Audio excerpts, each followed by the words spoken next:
Nunca aparecí en ninguna fotografía. En 12 años de manejar una de las estructuras financieras más grandes del narcotráfico mexicano, no existe una sola imagen mía en ningún expediente, en ninguna base de datos, en ningún archivo de inteligencia americano o mexicano que tenga mi cara asociada a mi nombre real. Eso no fue accidente. Fue la decisión más importante que tomé el primer día que entendí lo que había heredado cuando enterré a mi esposo. Y fue la decisión que me mantuvo viva cuando todos los demás que heredaron algo de ese mundo en ese periodo terminaron muertos, presos o desaparecidos en el orden que la lógica del negocio produce inevitablemente para quienes se hacen visibles. Me llamo Renata Félix. La viuda silenciosa fue el nombre que otros me pusieron porque en ese mundo la ausencia de nombre propio genera su propio nombre, siempre. No lo elegí. Lo acepté porque era funcionalmente útil. Un apodo que describe una ausencia es el mejor escudo disponible para alguien cuya estrategia central es no existir en los registros de nadie. Mi esposo se llamaba Gerardo.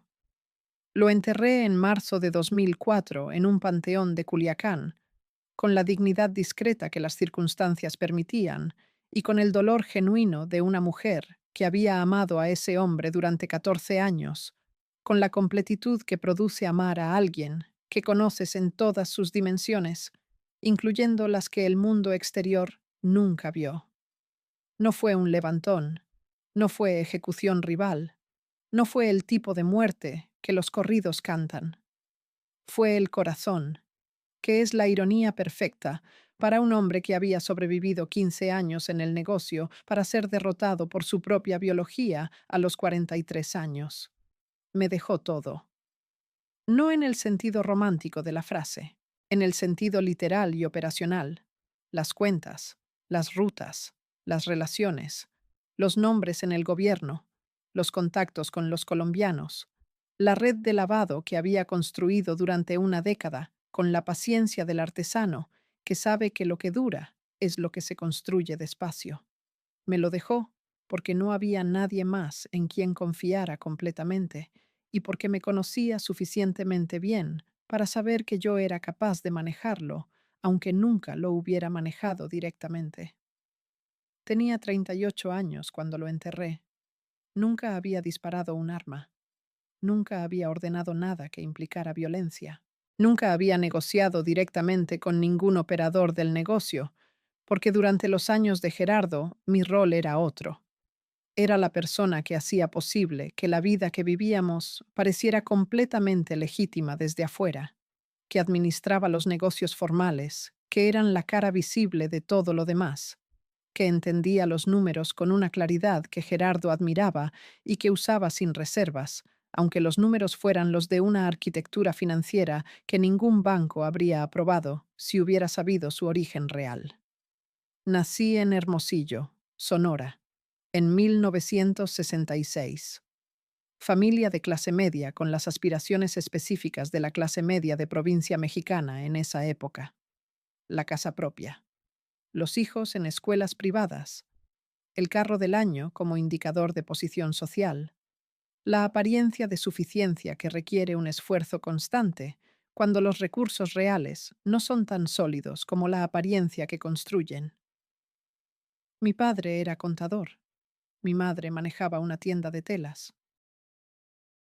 Crecí con números, con la lógica de los balances, con la comprensión visceral de que el dinero no es abstracto, sino la representación concreta de decisiones que tienen consecuencias reales en la vida cotidiana. A los 19 entré a la universidad a estudiar administración de empresas, no porque fuera una vocación apasionada, sino porque era la extensión natural de lo que había aprendido en casa y porque en Hermosillo, en 1985, las opciones para una mujer que quería construir algo propio eran suficientemente limitadas para que la más práctica fuera también la más obvia. Era buena estudiante en el sentido de quien entiende los sistemas y puede operar dentro de ellos con eficiencia, no en el sentido del genio que transforma lo que toca. Suficientemente buena para que lo que aprendí fuera útil, suficientemente práctica para no confundir las categorías teóricas con la manera en que las cosas funcionan en el mundo real. Conocí a Gerardo en mi tercer año de universidad. Era 8 años mayor que yo. Ya operaba en el negocio, aunque en ese momento yo no sabía exactamente en qué consistía ese negocio, más allá de las señales externas que producía. El dinero que no correspondía a ninguna fuente explicable con claridad. La red de conocidos que incluía personas de posiciones muy diferentes, de manera que no tenía una lógica profesional obvia. La manera en que ciertos problemas que en otras personas habrían sido complicados se resolvían para él con una facilidad que sugería acceso a recursos que no eran únicamente financieros. No era tonto. No me presentó el negocio de frente. Me presentó a sí mismo, que era un hombre inteligente, atento, con una manera de estar en el mundo que producía la sensación de que lo que te decía era lo que pensaba realmente, sin la capa de gestión de imagen que la mayoría de los hombres con dinero en ese contexto usaban como primera línea de presentación. Me enamoré de esa autenticidad antes de entender completamente de dónde venía el dinero que la hacía posible. Y cuando lo entendí, que fue gradualmente en el transcurso del primer año, ya estaba suficientemente adentro emocionalmente para que la información no cambiara la dirección, sino solo el nivel de conciencia con que continuaba en ella. Nos casamos en 1990. Para ese momento, yo sabía todo lo que necesitaba saber sobre lo que Gerardo hacía y lo que eso significaba en términos de nuestra vida cotidiana. No participaba directamente. Administraba los negocios formales, que era un trabajo real con responsabilidades reales, que requería exactamente el tipo de competencia que yo tenía. La diferencia entre administrar una cadena de restaurantes legítima y administrar una cadena de restaurantes que también funciona como canal de lavado de dinero no es, en términos de las tareas cotidianas, tan dramática como los expedientes legales la describen después. Es la diferencia entre un balance que cuadra con operaciones reales y un balance que cuadra con operaciones que incluyen una fuente que no aparece en los registros, pero que produce números que tienen que aparecer en algún lugar.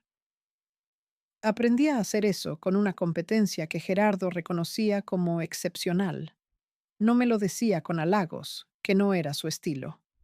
Me lo decía asignándome más, confiando en mi criterio sobre decisiones que en otra estructura habrían requerido su aprobación directa, tratando el trabajo que yo hacía como fundamento real del sistema, en lugar de como función auxiliar.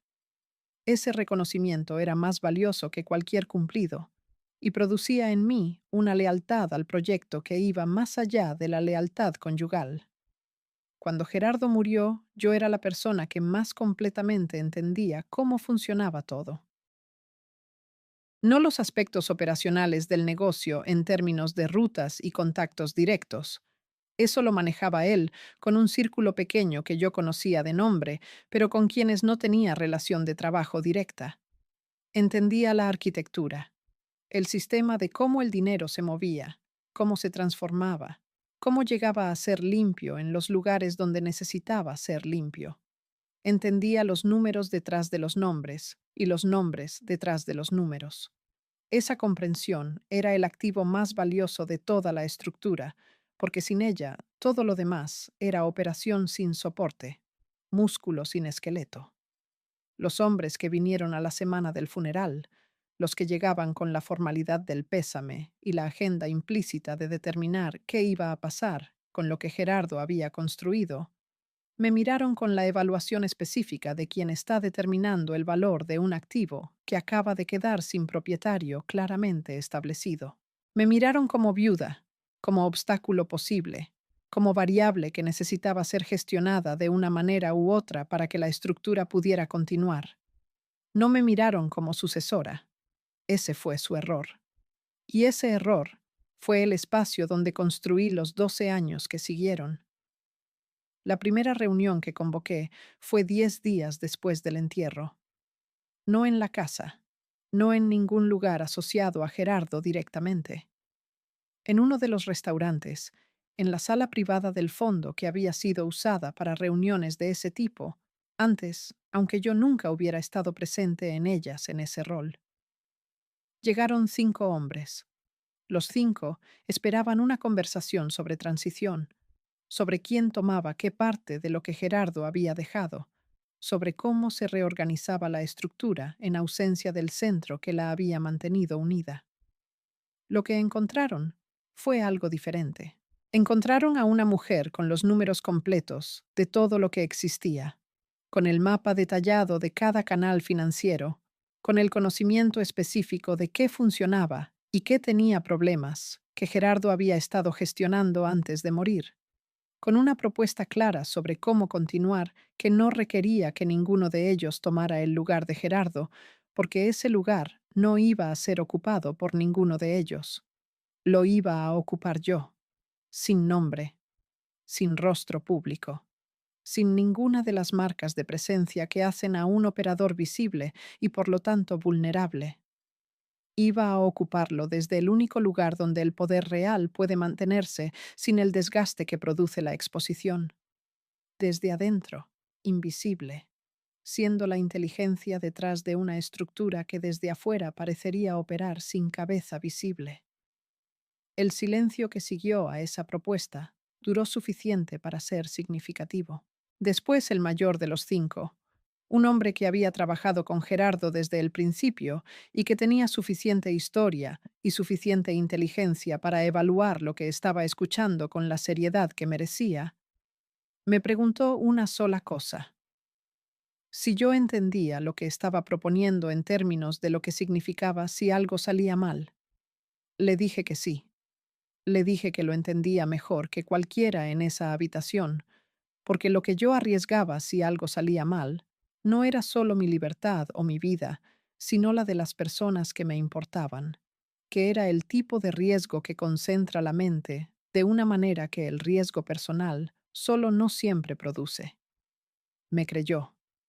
Los otros 4 me creyeron porque él me creyó, y porque los números que había presentado eran suficientemente precisos y suficientemente completos para que dudar de mi competencia habría requerido ignorar evidencia que estaba frente a ellos en papel.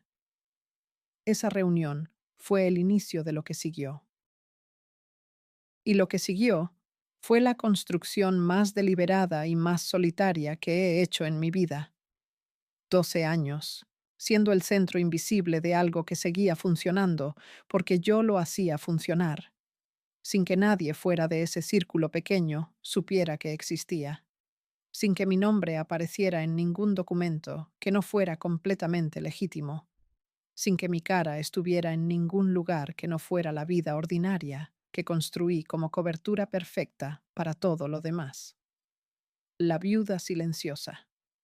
Silenciosa porque nunca hablé donde no debía hablar. Viuda porque Gerardo me dejó algo que ningún hombre en ese mundo me habría dado voluntariamente: el control completo de una estructura sin tener que pelear por él, sin tener que demostrarme ante nadie con la violencia que ese mundo normalmente requiere como credencial de entrada. Fue un regalo envenenado. Lo supe desde el principio. Lo acepté de todas formas, porque la alternativa era dejar que 5 hombres dividieran lo que Gerardo había construido en pedazos que individualmente no sobrevivirían la presión que ya se estaba acumulando desde múltiples direcciones. Y esa destrucción de algo que entendía completamente y que había contribuido a construir durante 14 años era un costo que no estaba dispuesta a pagar si tenía la capacidad de evitarlo. Tenía la capacidad. La usé. Y las consecuencias de haberla usado son todo lo que viene después de esta primera noche, donde decidí que la viuda silenciosa era quien iba a ser, aunque eso significara no poder ser nada más durante los años que siguieron. El primer año sin Gerardo fue el año en que aprendí la diferencia entre entender un sistema y operarlo. Entenderlo era lo que había hecho durante 14 años: ver los números, ver la arquitectura, saber cómo cada pieza se conectaba con las demás. Operarlo era otra cosa completamente. Era tomar decisiones en tiempo real, con información incompleta, con presiones que llegaban desde múltiples direcciones simultáneamente, con personas que me evaluaban constantemente para determinar si lo que había prometido en esa primera reunión era real o era la ilusión temporal de una viuda que todavía no había entendido en qué se había metido. El primer problema llegó a los 3 meses. Una ruta en Sonora que había funcionado sin interrupciones durante 4 años dejó de funcionar de manera que no era explicable por ninguna de las causas habituales. No era presión externa, no era problema con los contactos institucionales que mantenían esa ruta limpia. Era algo interno, alguien dentro de la estructura que había decidido que la transición producida por la muerte de Gerardo era la oportunidad para renegociar términos que con Gerardo vivo nunca habrían podido renegociar. Lo identificó en 48 horas. No porque tuviera herramientas de inteligencia sofisticadas, ni una red de informantes construida durante años, porque los números no mienten cuando sabes leerlos completamente, y cuando tienes suficiente contexto histórico para saber qué patrón es normal y qué patrón es alguien actuando sobre una agenda propia. El patrón que vi era tan claro que casi me ofendió su falta de sofisticación. El hombre que lo había producido había calculado que yo no sabría leerlo. Ese cálculo me dijo todo lo que necesitaba saber sobre cómo me subestimaba y sobre el tipo de respuesta que requería esa subestimación.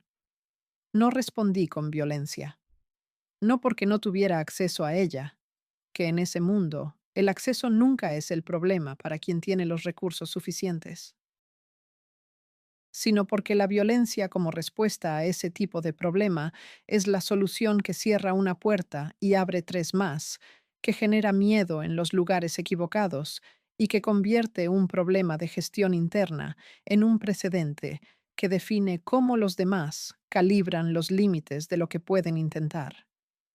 Preferí la solución que enviaba el mensaje correcto, sin el costo colateral de la solución violenta. Llamé al hombre responsable a una reunión, solos, sin testigos adicionales, en un lugar que él conocía como espacio seguro para ese tipo de conversación. Le presenté los números, no como acusación, no con el dramatismo de quien revela una traición, como análisis objetivo de una situación que requería corrección. Le di 3 opciones concretas sobre cómo podía corregirse esa situación y le dije que la elección era suya, pero que la elección tenía que ocurrir en los siguientes 7 días, porque después de 7 días las opciones disponibles serían diferentes y menos convenientes para él. Eligió la primera opción, que era la más cara para él en términos de los beneficios que había estado extrayendo de manera no autorizada, pero la menos costosa en términos de todo lo demás. La situación se resolvió. La ruta volvió a funcionar. Y el mensaje que esa resolución envió al resto de la estructura fue más efectivo que cualquier demostración de violencia que hubiera podido producir. Que yo sabía exactamente lo que ocurría en cada punto del sistema, que tenía la información antes de que el problema se volviera crisis, y que la respuesta que prefería era la resolución funcional sobre el castigo ejemplar, aunque el castigo ejemplar estuviera disponible si la resolución funcional no era suficiente.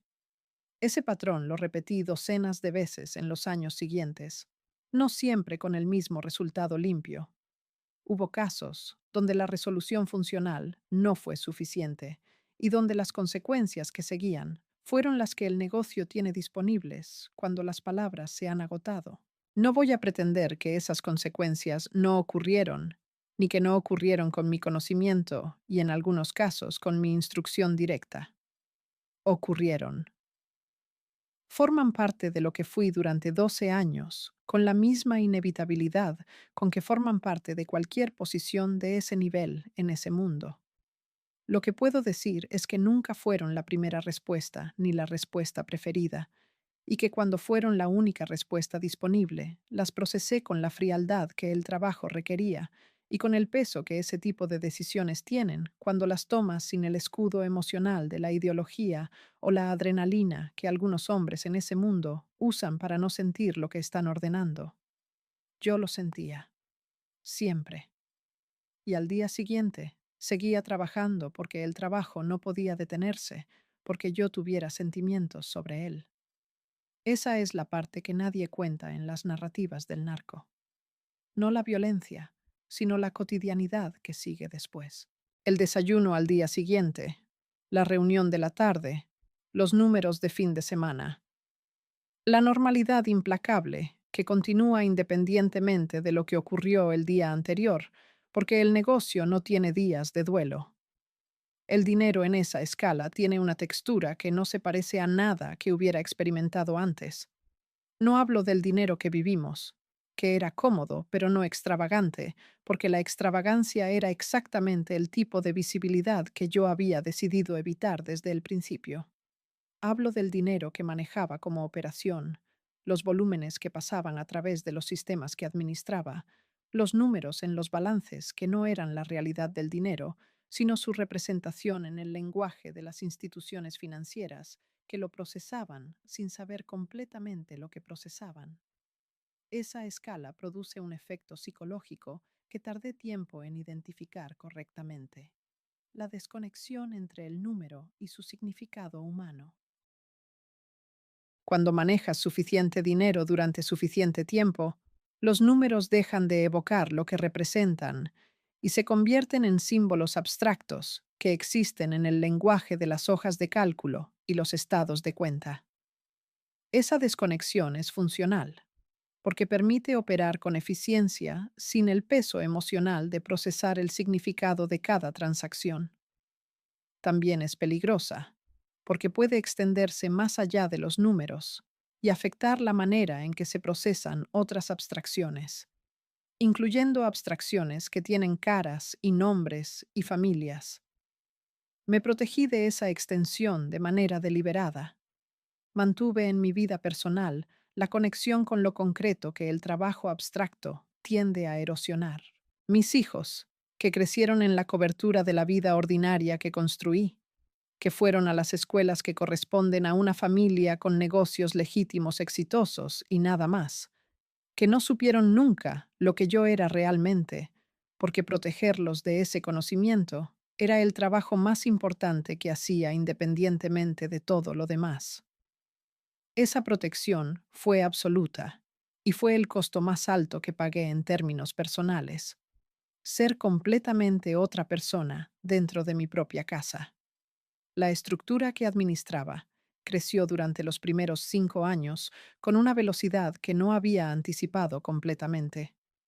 No porque yo la hiciera crecer de manera agresiva, que no era mi estilo ni mi estrategia, sino porque el período era de expansión general en el negocio y porque una estructura financiera eficiente y discreta en ese contexto atrae capital que no tiene otro lugar donde ir de manera igualmente eficiente.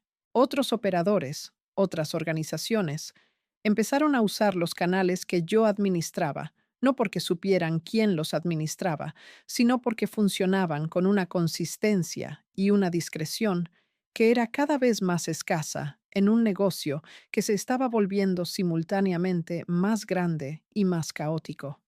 Esa expansión me hizo más indispensable y más expuesta simultáneamente. Más indispensable, porque los volúmenes que manejaba hacían que interrumpirlos fuera costoso para demasiadas partes. Más expuesta, porque el volumen produce huella y la huella produce atención de personas que viven de encontrar huellas. La DEA, la Unidad de Inteligencia Financiera, los departamentos de cumplimiento de los bancos internacionales, que habían sofisticado sus sistemas de detección después de las presiones regulatorias de principios de los 2000. Todos buscaban patrones en los flujos de dinero, y mis flujos, por eficientes que fueran, eran suficientemente grandes para que la probabilidad de producir un patrón detectable aumentara con cada año de operación. Lo supe. Adapté. La adaptación constante, la modificación permanente de los métodos antes de que los métodos se volvieran predecibles, Fue el trabajo más exigente del periodo. No la gestión de relaciones, no la resolución de conflictos internos. La carrera permanente contra los sistemas de detección que mejoraban cada año y que requerían que mis métodos mejoraran al mismo ritmo o más rápido. Tuve ayuda en esa carrera que no esperaba encontrar donde la encontré.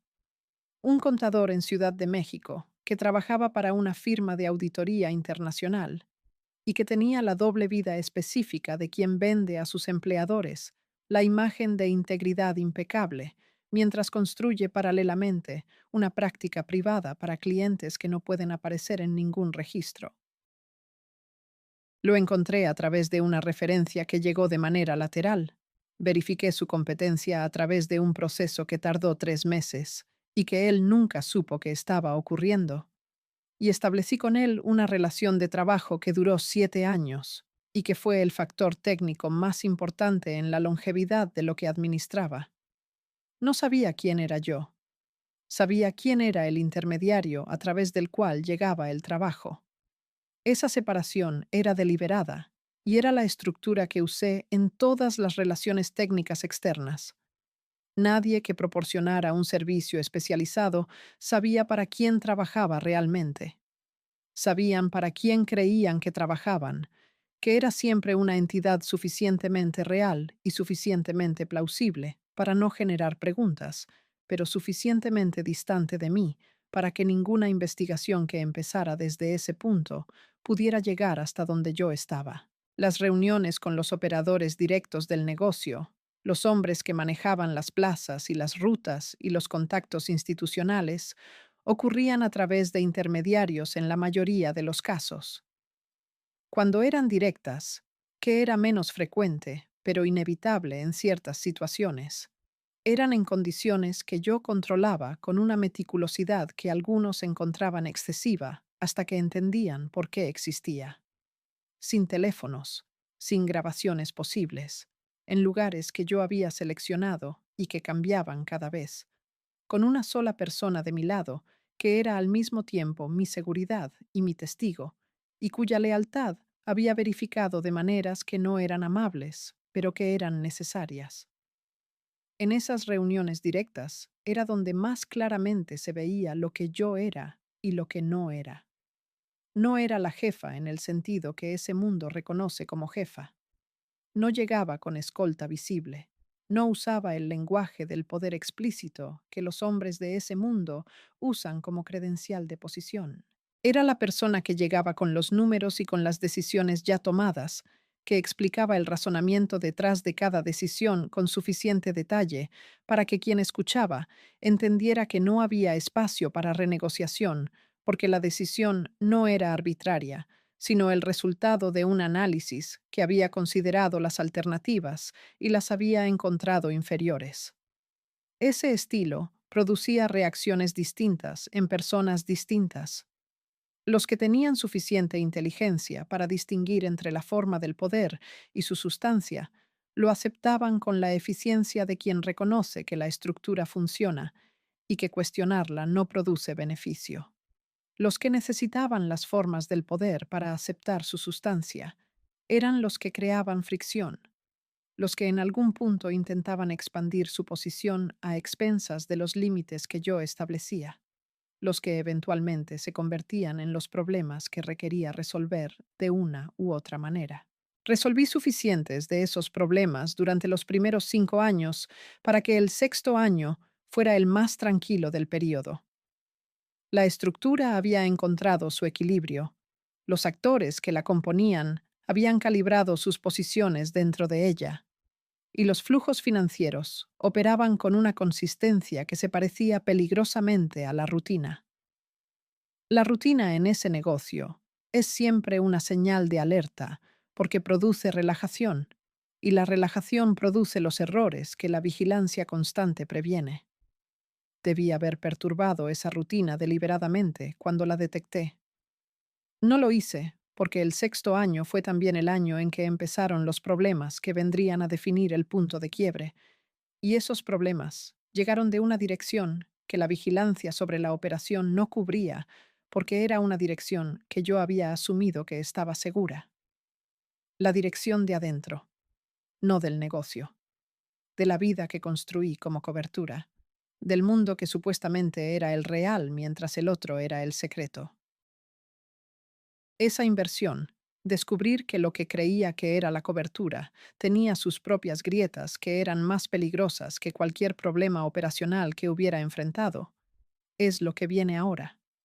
Y cuando lo escuchen, van a entender por qué la viuda silenciosa no fue derrotada por la DEA, ni por ninguna organización rival, ni por ninguno de los hombres que intentaron tomar lo que yo administraba en 12 años de intentarlo.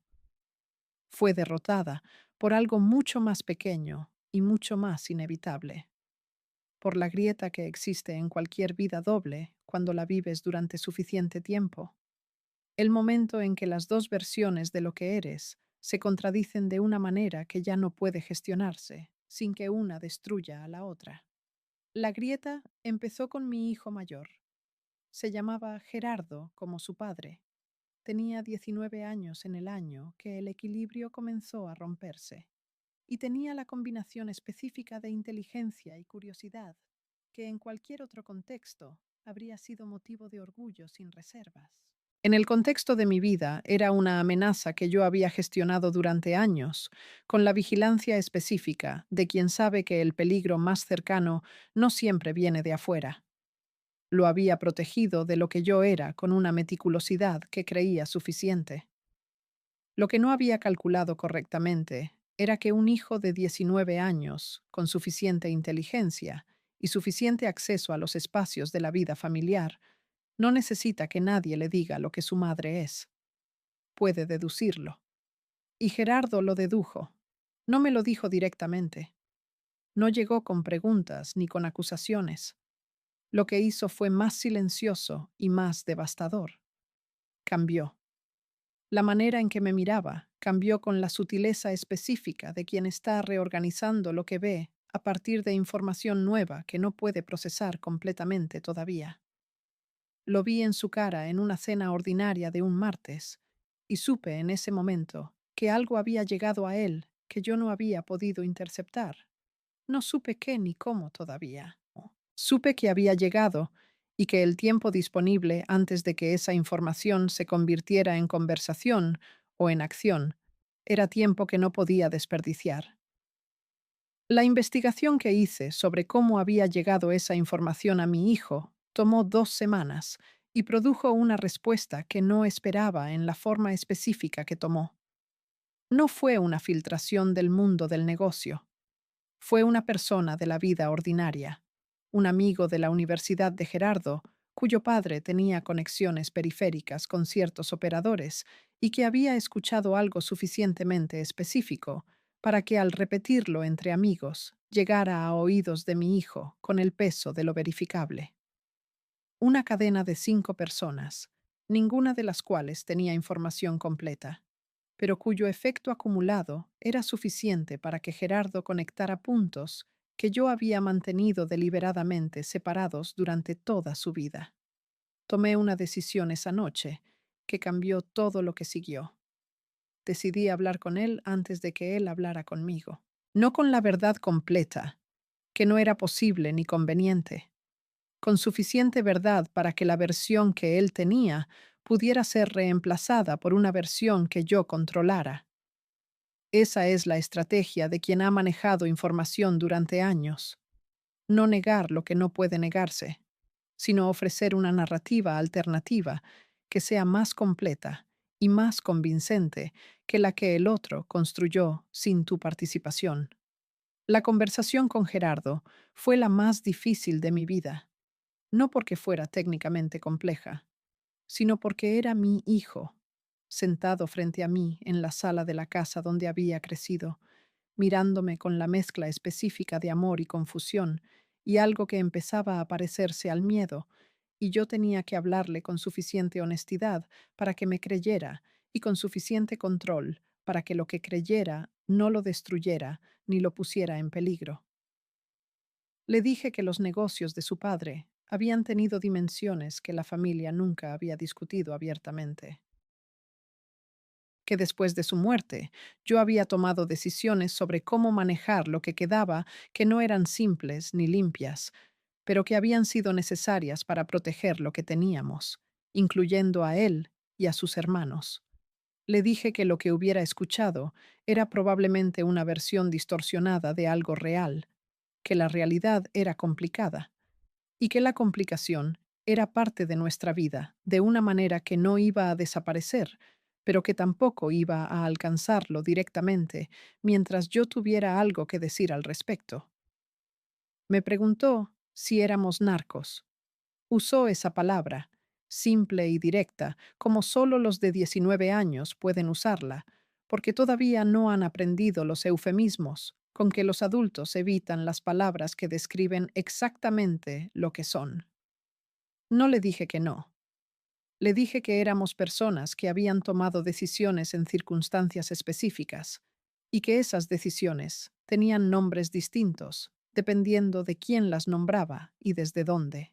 Que lo que importaba era que él estuviera seguro, que sus hermanos estuvieran seguros, que la vida que habían tenido pudiera continuar, que para eso necesitaba que confiara en mí durante un tiempo más, mientras yo gestionaba una transición que ya estaba en proceso. La transición no estaba en proceso.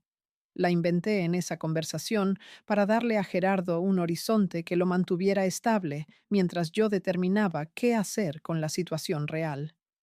Pero al decirla, la hice real de una manera que no había planeado.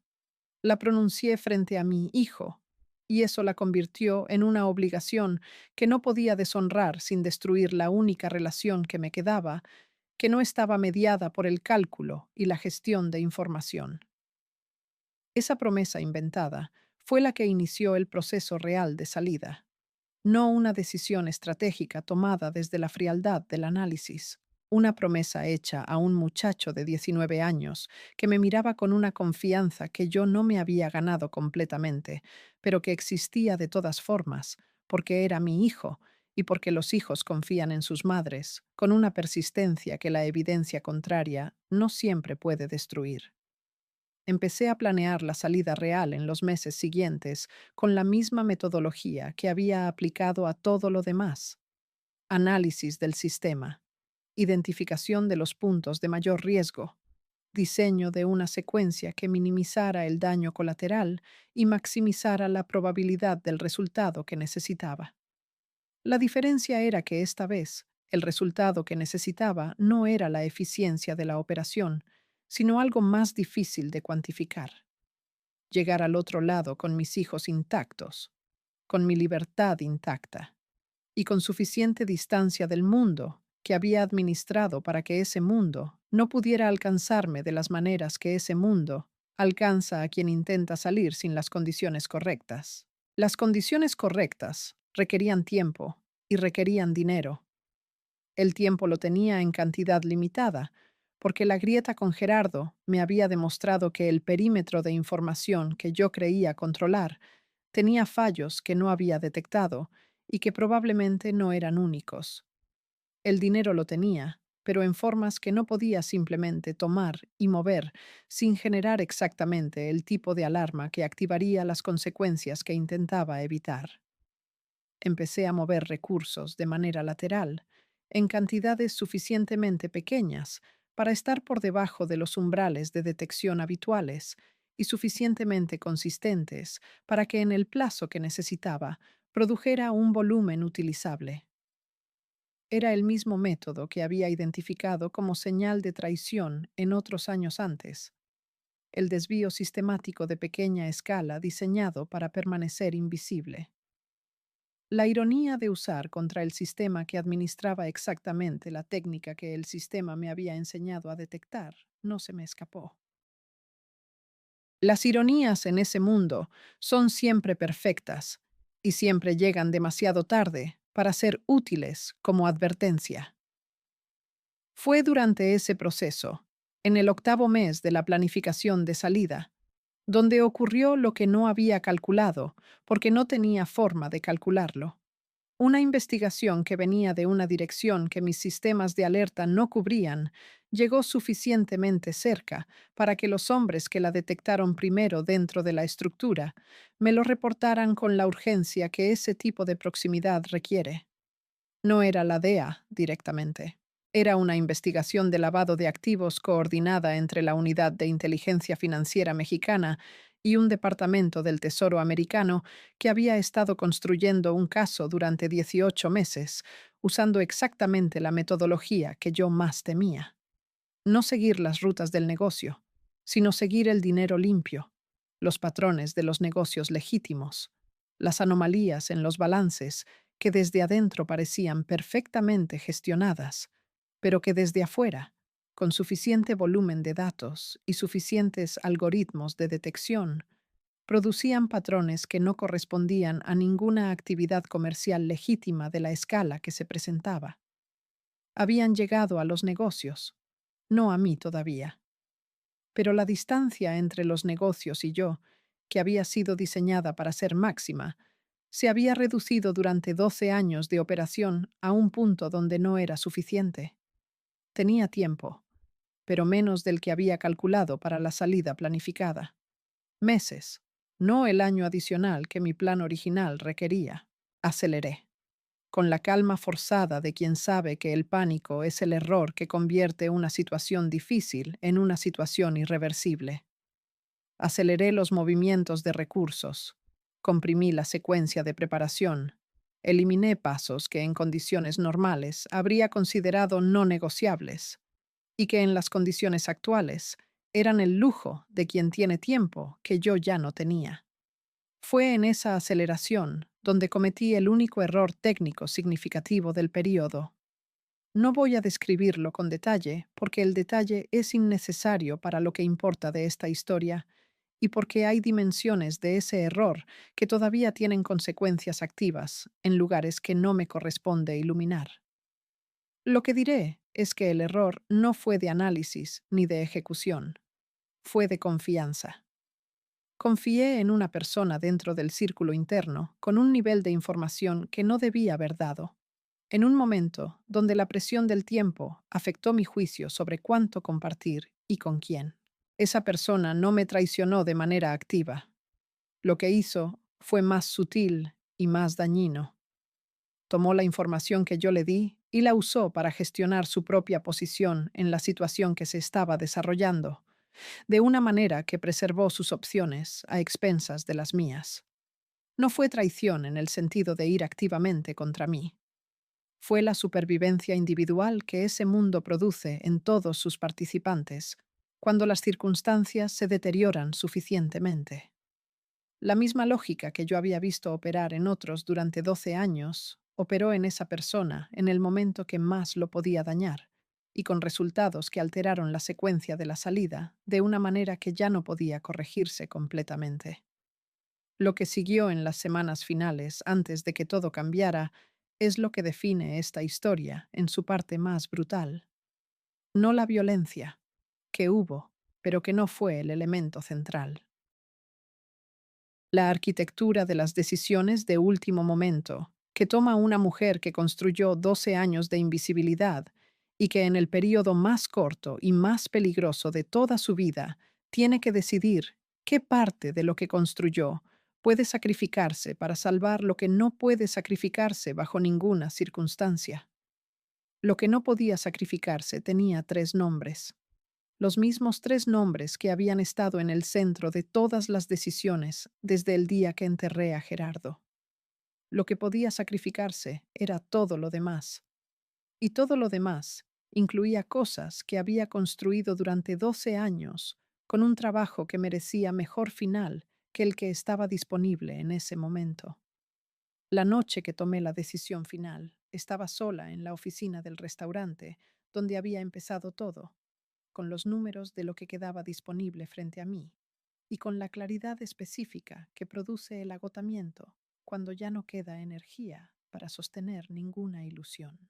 La claridad de quien ve exactamente lo que es y exactamente lo que tiene y exactamente lo que puede hacer con ello. Lo que podía hacer no era suficiente para todo. era suficiente para lo que importaba. Y en ese momento, después de 12 años de gestionar la diferencia entre lo suficiente y lo óptimo, lo suficiente era exactamente lo que necesitaba ser. El horror cotidiano de esos años no era la violencia, ni los números, ni las decisiones que no tenían opciones limpias.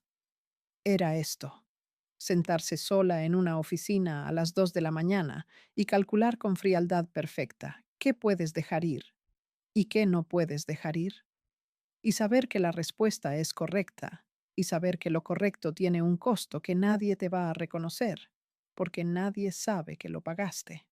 La viuda silenciosa, silenciosa hasta el final, incluso cuando el final llegó de la manera en que llegó. Lo que sigue es cómo llegó. La grieta empezó con mi hijo mayor. Se llamaba Gerardo como su padre. Tenía 19 años en el año que el equilibrio comenzó a romperse, y tenía la combinación específica de inteligencia y curiosidad que en cualquier otro contexto habría sido motivo de orgullo sin reservas.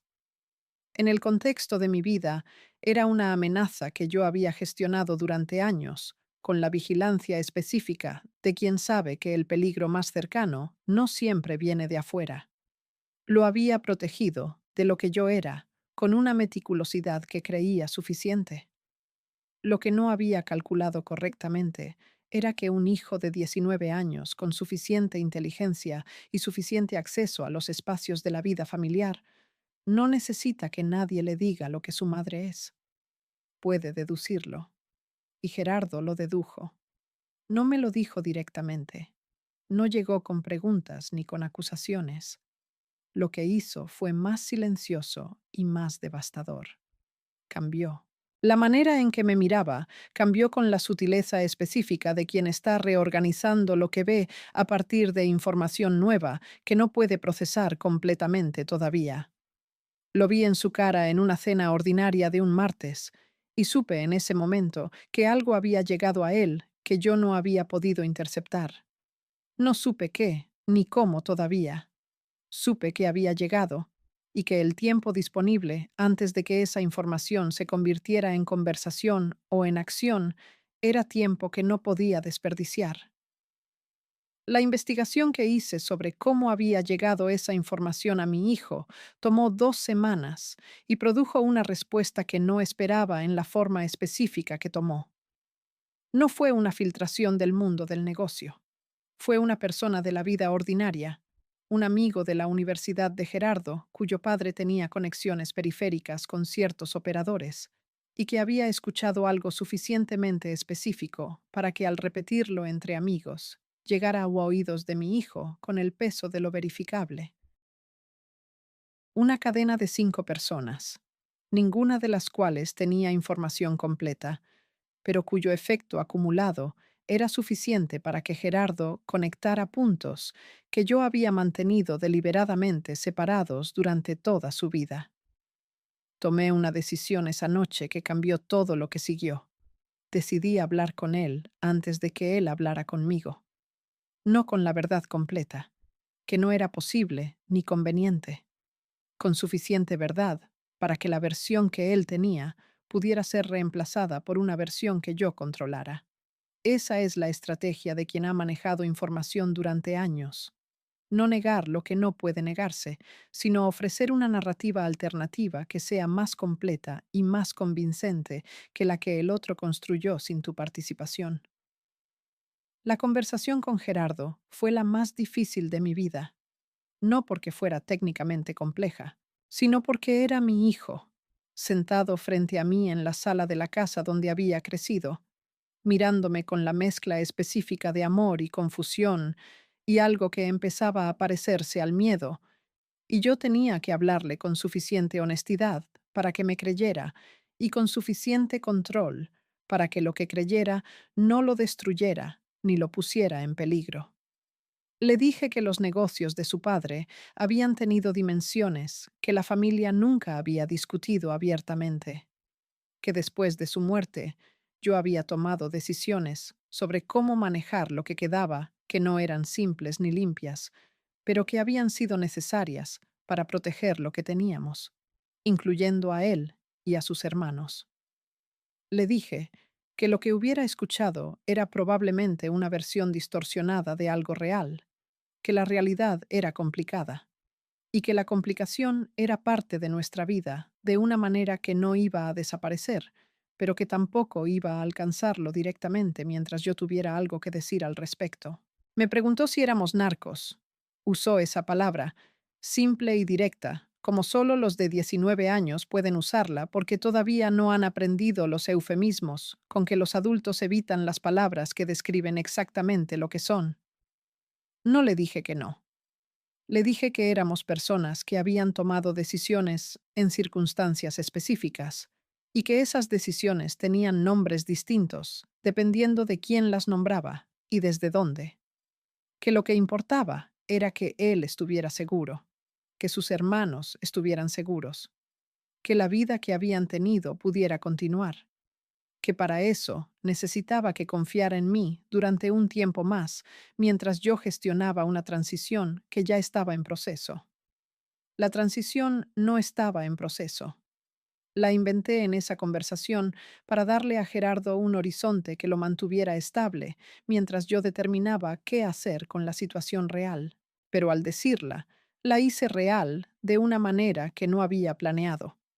La pronuncié frente a mi hijo, y eso la convirtió en una obligación que no podía deshonrar sin destruir la única relación que me quedaba, que no estaba mediada por el cálculo y la gestión de información. Esa promesa inventada fue la que inició el proceso real de salida, no una decisión estratégica tomada desde la frialdad del análisis. Una promesa hecha a un muchacho de 19 años que me miraba con una confianza que yo no me había ganado completamente, pero que existía de todas formas porque era mi hijo y porque los hijos confían en sus madres con una persistencia que la evidencia contraria no siempre puede destruir. Empecé a planear la salida real en los meses siguientes con la misma metodología que había aplicado a todo lo demás. Análisis del sistema, identificación de los puntos de mayor riesgo, diseño de una secuencia que minimizara el daño colateral y maximizara la probabilidad del resultado que necesitaba. La diferencia era que esta vez el resultado que necesitaba no era la eficiencia de la operación, sino algo más difícil de cuantificar: llegar al otro lado con mis hijos intactos, con mi libertad intacta y con suficiente distancia del mundo que había administrado para que ese mundo no pudiera alcanzarme de las maneras que ese mundo alcanza a quien intenta salir, sin las condiciones correctas. Las condiciones correctas requerían tiempo y requerían dinero. El tiempo lo tenía en cantidad limitada porque la grieta con Gerardo me había demostrado que el perímetro de información que yo creía controlar tenía fallos que no había detectado y que probablemente no eran únicos. El dinero lo tenía, pero en formas que no podía simplemente tomar y mover sin generar exactamente el tipo de alarma que activaría las consecuencias que intentaba evitar. Empecé a mover recursos de manera lateral, en cantidades suficientemente pequeñas para estar por debajo de los umbrales de detección habituales y suficientemente consistentes para que en el plazo que necesitaba produjera un volumen utilizable. Era el mismo método que había identificado como señal de traición en otros años antes: el desvío sistemático de pequeña escala diseñado para permanecer invisible. La ironía de usar contra el sistema que administraba exactamente la técnica que el sistema me había enseñado a detectar no se me escapó. Las ironías en ese mundo son siempre perfectas y siempre llegan demasiado tarde para ser útiles como advertencia. Fue durante ese proceso, en el octavo mes de la planificación de salida, donde ocurrió lo que no había calculado, porque no tenía forma de calcularlo. Una investigación que venía de una dirección que mis sistemas de alerta no cubrían llegó suficientemente cerca para que los hombres que la detectaron primero dentro de la estructura me lo reportaran con la urgencia que ese tipo de proximidad requiere. No era la DEA directamente. Era una investigación de lavado de activos coordinada entre la Unidad de Inteligencia Financiera Mexicana y un departamento del Tesoro americano que había estado construyendo un caso durante 18 meses usando exactamente la metodología que yo más temía. No seguir las rutas del negocio, sino seguir el dinero limpio, los patrones de los negocios legítimos, las anomalías en los balances que desde adentro parecían perfectamente gestionadas, pero que desde afuera, con suficiente volumen de datos y suficientes algoritmos de detección, producían patrones que no correspondían a ninguna actividad comercial legítima de la escala que se presentaba. Habían llegado a los negocios, no a mí todavía, pero la distancia entre los negocios y yo, que había sido diseñada para ser máxima, se había reducido durante 12 años de operación a un punto donde no era suficiente. Tenía tiempo, pero menos del que había calculado para la salida planificada. Meses, no el año adicional que mi plan original requería. Aceleré, con la calma forzada de quien sabe que el pánico es el error que convierte una situación difícil en una situación irreversible. Aceleré los movimientos de recursos, comprimí la secuencia de preparación, eliminé pasos que en condiciones normales habría considerado no negociables y que en las condiciones actuales eran el lujo de quien tiene tiempo que yo ya no tenía. Fue en esa aceleración donde cometí el único error técnico significativo del período. No voy a describirlo con detalle porque el detalle es innecesario para lo que importa de esta historia y porque hay dimensiones de ese error que todavía tienen consecuencias activas en lugares que no me corresponde iluminar. Lo que diré es que el error no fue de análisis ni de ejecución, fue de confianza. Confié en una persona dentro del círculo interno con un nivel de información que no debía haber dado, en un momento donde la presión del tiempo afectó mi juicio sobre cuánto compartir y con quién. Esa persona no me traicionó de manera activa. Lo que hizo fue más sutil y más dañino. Tomó la información que yo le di y la usó para gestionar su propia posición en la situación que se estaba desarrollando, de una manera que preservó sus opciones a expensas de las mías. No fue traición en el sentido de ir activamente contra mí. Fue la supervivencia individual que ese mundo produce en todos sus participantes cuando las circunstancias se deterioran suficientemente. La misma lógica que yo había visto operar en otros durante 12 años, operó en esa persona en el momento que más lo podía dañar y con resultados que alteraron la secuencia de la salida de una manera que ya no podía corregirse completamente. Lo que siguió en las semanas finales, antes de que todo cambiara, es lo que define esta historia en su parte más brutal. No la violencia, que hubo, pero que no fue el elemento central. La arquitectura de las decisiones de último momento, que toma una mujer que construyó 12 años de invisibilidad y que en el periodo más corto y más peligroso de toda su vida tiene que decidir qué parte de lo que construyó puede sacrificarse para salvar lo que no puede sacrificarse bajo ninguna circunstancia. Lo que no podía sacrificarse tenía 3 nombres, los mismos 3 nombres que habían estado en el centro de todas las decisiones desde el día que enterré a Gerardo. Lo que podía sacrificarse era todo lo demás. Y todo lo demás incluía cosas que había construido durante 12 años, con un trabajo que merecía mejor final que el que estaba disponible en ese momento. La noche que tomé la decisión final, estaba sola en la oficina del restaurante donde había empezado todo, con los números de lo que quedaba disponible frente a mí y con la claridad específica que produce el agotamiento cuando ya no queda energía para sostener ninguna ilusión. La claridad de quien ve exactamente lo que es y exactamente lo que tiene y exactamente lo que puede hacer con ello. Lo que podía hacer no era suficiente para todo, era suficiente para lo que importaba. Y en ese momento, después de 12 años de gestionar la diferencia entre lo suficiente y lo óptimo, lo suficiente era exactamente lo que necesitaba ser. El horror cotidiano de esos años no era la violencia, ni los números, ni las decisiones que no tenían opciones limpias. Era esto. Sentarse sola en una oficina a las 2 de la mañana y calcular con frialdad perfecta qué puedes dejar ir y qué no puedes dejar ir, y saber que la respuesta es correcta, y saber que lo correcto tiene un costo que nadie te va a reconocer porque nadie sabe que lo pagaste. La viuda silenciosa, silenciosa hasta el final, incluso cuando el final llegó de la manera en que llegó. Lo que sigue es cómo llegó.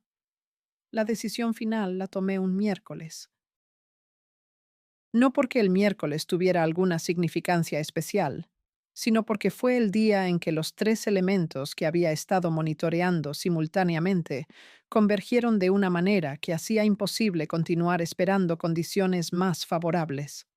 La investigación de la Unidad de Inteligencia Financiera había producido una citación formal para uno de los negocios, la primera señal oficial de que el caso había salido del nivel de análisis de datos y había entrado al nivel de acción procesal. La persona del círculo interno, cuya gestión de información propia había alterado mi secuencia de salida, había tomado una decisión que me fue reportada esa misma mañana y que confirmaba que su agenda ya no era compatible con la mía en ningún término relevante. Y Gerardo, mi hijo, había hecho una pregunta esa semana que me dijo que su paciencia con la transición prometida tenía un límite que se estaba aproximando. Tres presiones simultáneas desde tres direcciones distintas en el mismo periodo de 72 horas. No fue coincidencia. Nunca es coincidencia cuando las cosas colapsan. Es la acumulación de tensiones que han estado construyéndose en paralelo y que el tiempo eventualmente sincroniza porque los sistemas bajo presión tienden a fallar juntos, no en secuencia ordenada. Activé el protocolo que había preparado durante los 8 meses anteriores con las modificaciones que las circunstancias requerían. El protocolo original era elegante, secuenciado, con redundancias que compensaban los fallos previsibles. El protocolo modificado era más crudo y más rápido, y dependía de menos pasos intermedios, porque los pasos intermedios son también puntos de exposición, y el tiempo disponible para la exposición se había reducido a algo que no admitía elegancia. Lo primero fue los niños. Mi hija menor tenía 15 años, el del medio 17, Gerardo 19. Los moví en las primeras 24 horas, con la cobertura de un viaje que en el contexto de la vida ordinaria que habíamos construido era completamente plausible. No les expliqué. Los dos menores no necesitaban explicación todavía. Gerardo sí, y la explicación que le di fue suficientemente honesta para que cooperara y suficientemente incompleta para que no cargara con el peso de los detalles que no necesitaba cargar. Verlo en el momento de esa conversación, la segunda que habíamos tenido sobre la realidad de lo que éramos, fue la imagen que llevo conmigo con más claridad de todo ese periodo. Tenía la cara de su padre en los ángulos y la manera de escuchar que era completamente suya, con esa atención total que había tenido desde niño para las cosas que le importaban realmente. Me escuchó sin interrumpir. Cuando terminé, me preguntó si estábamos en peligro. Le dije que estábamos en movimiento, que era diferente. Me miró durante un momento y después asintió con la seriedad de alguien que acepta una realidad que no eligió, pero que entiende que el rechazo no es una opción disponible en ese momento. Ese asentimiento fue lo más parecido a un perdón que recibí en toda esa historia. No me lo dio conscientemente como perdón, pero lo fue. Los recursos que había movido durante 8 meses estaban distribuidos en 4 puntos distintos, en 3 países distintos. Acceder a ellos requería una secuencia que no podía acelerarse, sin riesgo significativo, de activar los sistemas de detección que había diseñado precisamente para eventos de este tipo.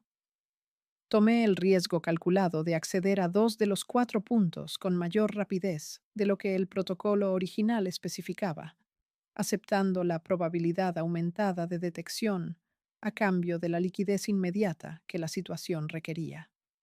Los otros 2 puntos los dejé para una segunda fase que dependía de llegar a la primera fase con suficiente margen.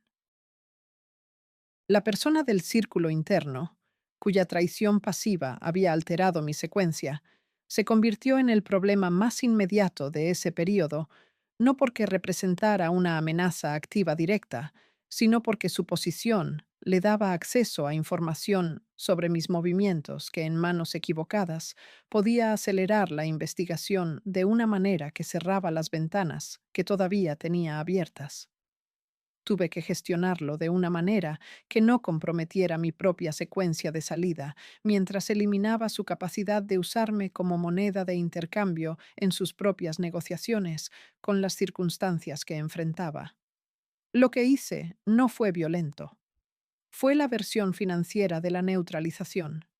Moví ciertos activos de una manera que lo dejó en una posición donde su información sobre mí era menos valiosa para cualquier parte potencialmente interesada que la información que yo tenía sobre él.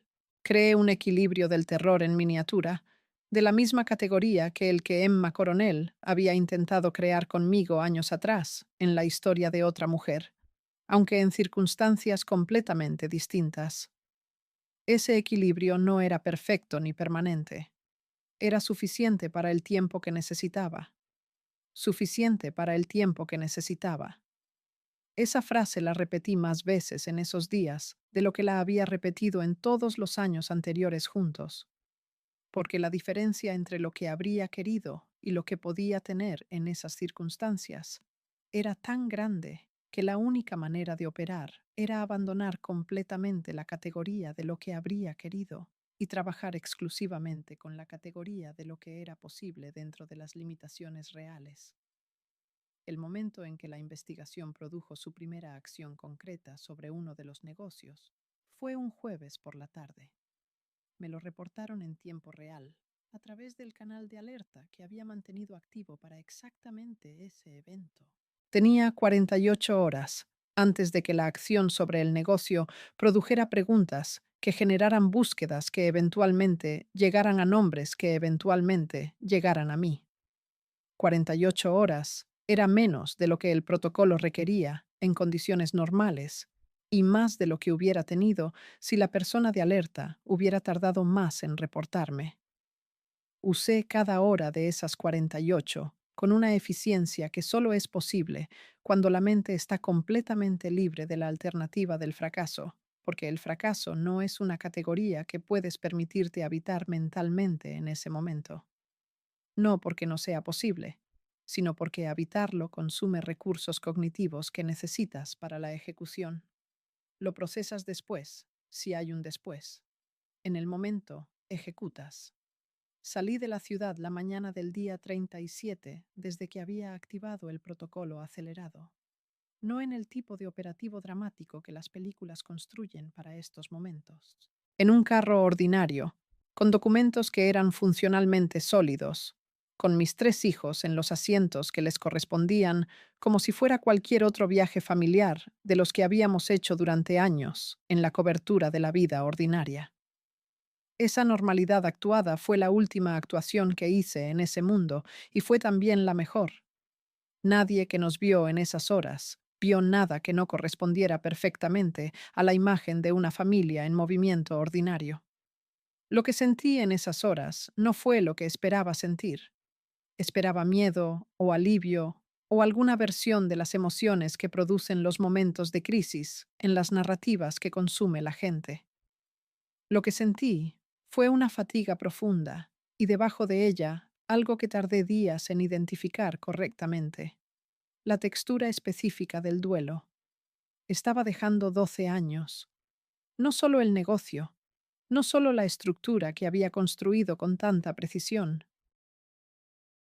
Estaba dejando la versión de mí misma que había existido en ese periodo, que había sido más completamente ella misma en el trabajo invisible de esos años que en cualquier otra etapa de su vida, y que no iba a existir en ninguna forma reconocible en lo que viniera después. Ese duelo era por algo que no podía nombrar en voz alta, porque nombrarlo era reconocer que había encontrado en ese trabajo algo que importaba más allá de la supervivencia y la protección de mis hijos.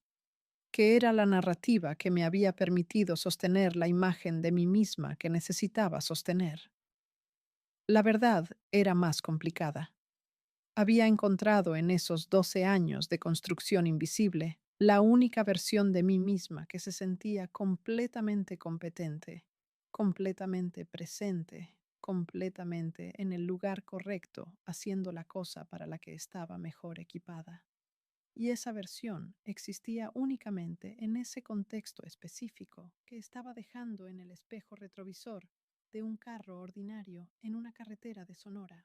La paranoia llegó en el tercer día del movimiento, no la paranoia irracional del que ve amenazas donde no las hay, la paranoia funcional del que ha pasado suficiente tiempo en un mundo donde las amenazas son reales y donde el sistema nervioso ya no puede distinguir entre la amenaza verificada y la posible.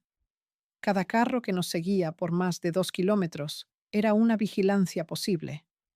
Cada persona que miraba en nuestra dirección en cualquier punto de parada era una identificación posible.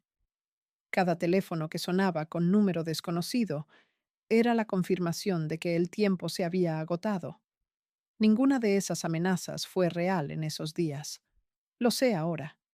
En ese momento no podía saberlo, y la incertidumbre consumía energía que necesitaba para mantener la normalidad frente a mis hijos, que eran suficientemente inteligentes para detectar el nivel de tensión que yo estaba gestionando, aunque no tuvieran el contexto completo para interpretar correctamente lo que detectaban. Gerardo lo gestionó con una madurez que me produjo un dolor específico que no esperaba. No debería haber tenido que manejar eso a los 19 años. No debería haber tenido que ser el adulto en esas horas para sus hermanos menores, mientras yo gestionaba lo que gestionaba. Que lo hiciera con la solidez con que lo hizo fue la confirmación de que había algo en él que era más fuerte que las circunstancias que yo había creado alrededor de su vida. Y esa fortaleza era completamente suya, no mía, construida a pesar de y no gracias a lo que yo había sido. El punto de quiebre real, el momento donde la crisis dejó de ser gestión de protocolo y se convirtió en algo más personal y más definitivo, llegó en la noche del quinto día.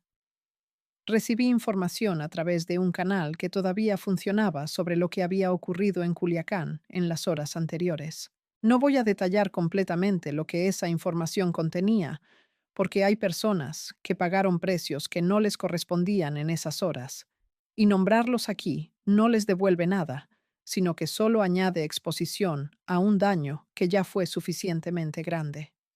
Lo que diré es que la información me dijo que el tiempo que yo había calculado como disponible había sido una estimación optimista y que lo que habían encontrado en los negocios había producido una cadena de consecuencias más rápida de lo que mis modelos habían proyectado.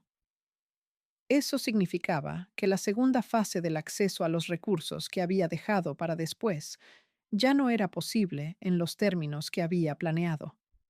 Significaba salir con lo que tenía, que era suficiente para empezar, pero que no era lo que había construido durante 8 meses de preparación. Significaba también que ciertas personas que yo había asumido que estarían suficientemente protegidas por su distancia de la operación directa, no lo estaban tanto como había calculado. Esa parte de la información fue la que procesé con el peso más difícil, sentada en el baño de un hotel ordinario en una ciudad que no voy a nombrar, con mis hijos dormidos en la habitación del otro lado de la puerta, a las 2 de la mañana de un día que no tenía nombre todavía en mi memoria, pero que lleva uno ahora. El día en que la viuda silenciosa entendió que el costo final de 12 años de invisibilidad era más alto de lo que había calculado y que ese costo no lo pagaba ella completamente, sino que se distribuía de maneras que no había podido controlar, aunque hubiera intentado controlarlas.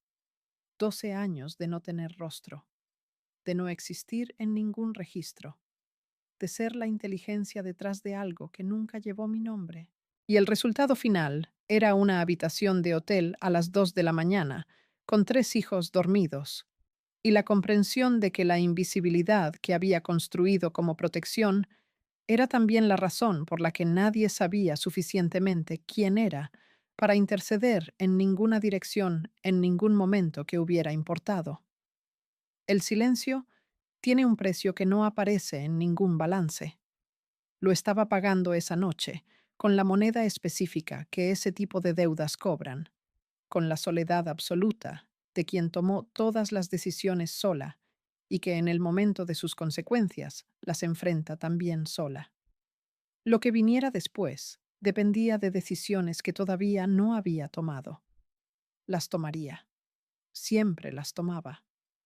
Pero esa noche, en ese baño, con el ruido del aire acondicionado del hotel como único sonido, me permití por primera vez en 12 años no tomar ninguna decisión, solo estar con lo que era, con el peso completo de lo que había hecho y lo que no había podido hacer y lo que había costado, que nadie iba a contabilizar en ningún expediente, porque los expedientes solo registran lo que encuentra quien busca, y nadie busca lo que una mujer sin rostro pagó para que otros pudieran operar sin consecuencias.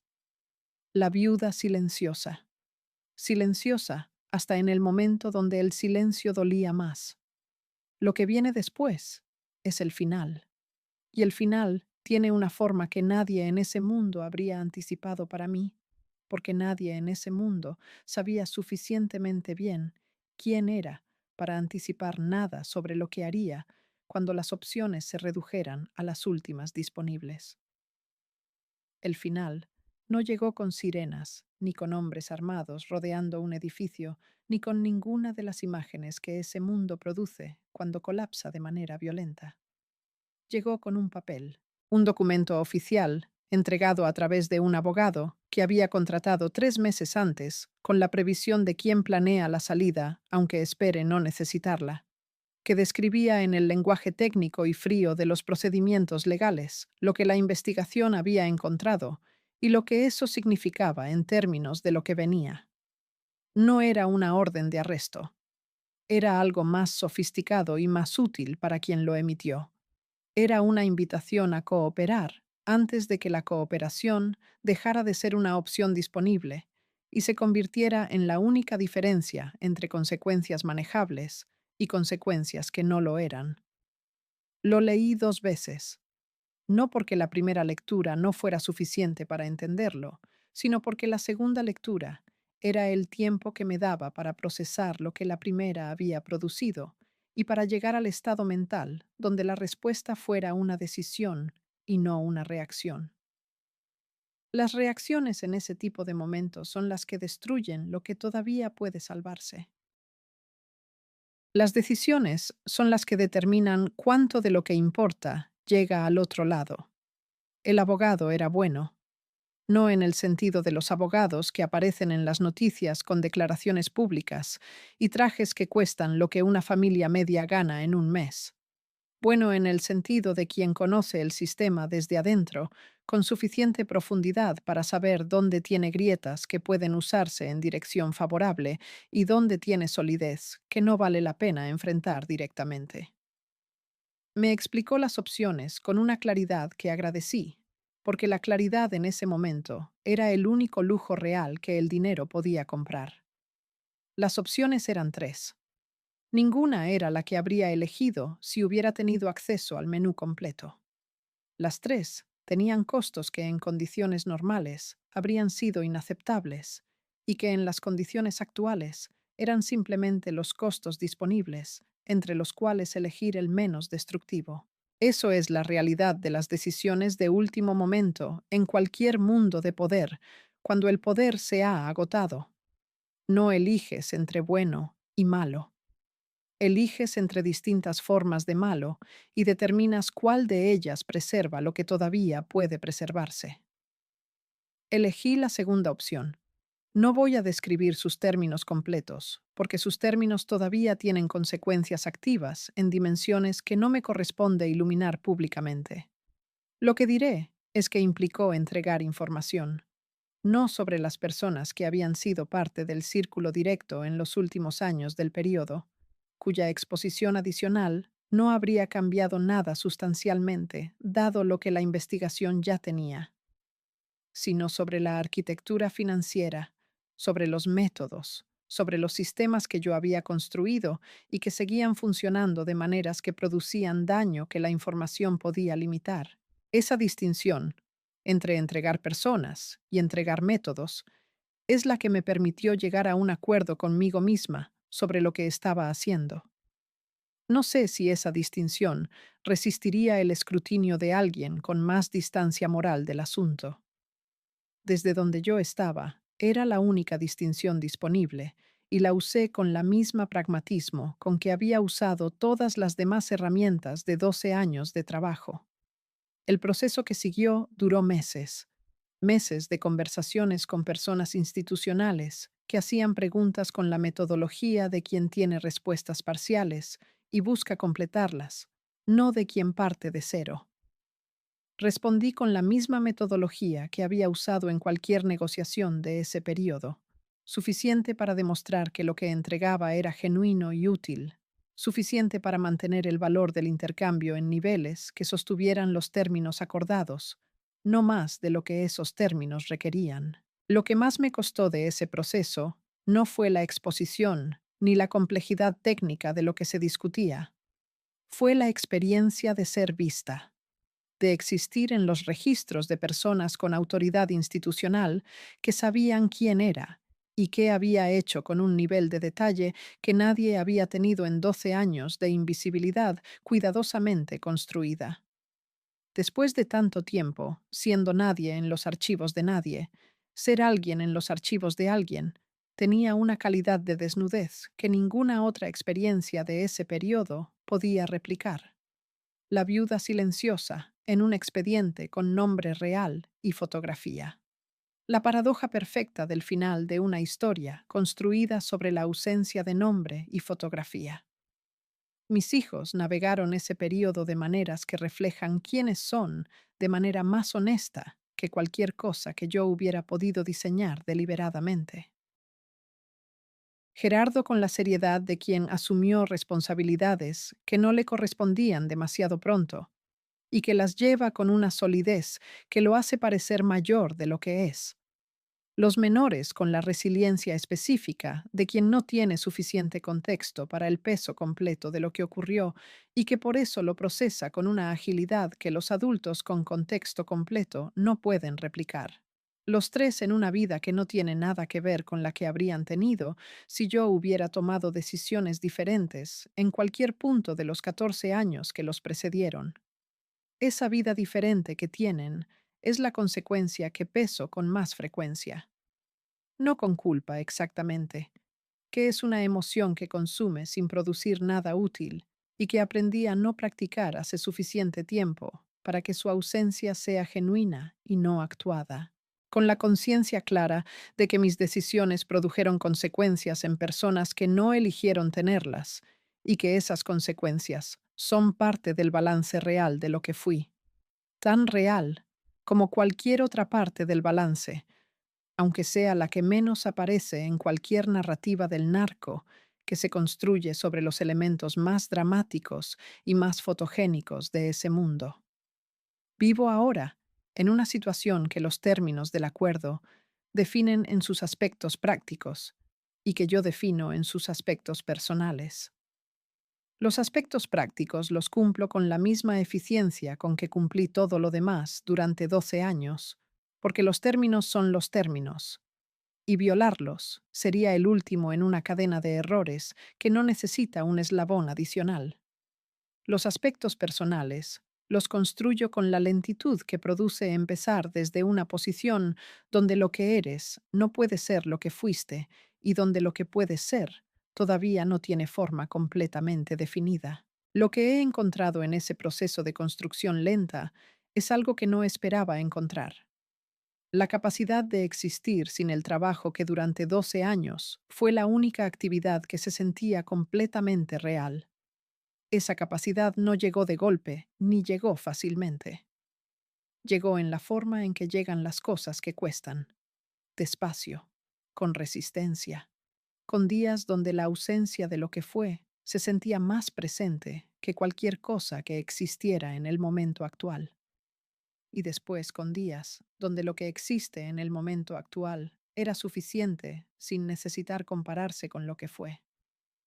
Esos días son los que cuentan ahora, no los otros, que también existen, pero que tienen un peso que la práctica va reduciendo, aunque no elimine. Lo que sé con la claridad que dan los años y la distancia es esto. El sistema que administré durante 12 años no requería que yo específicamente lo administrara. Requería a alguien con las competencias que yo tenía, y yo era quien estaba disponible en el momento en que esas competencias se necesitaban.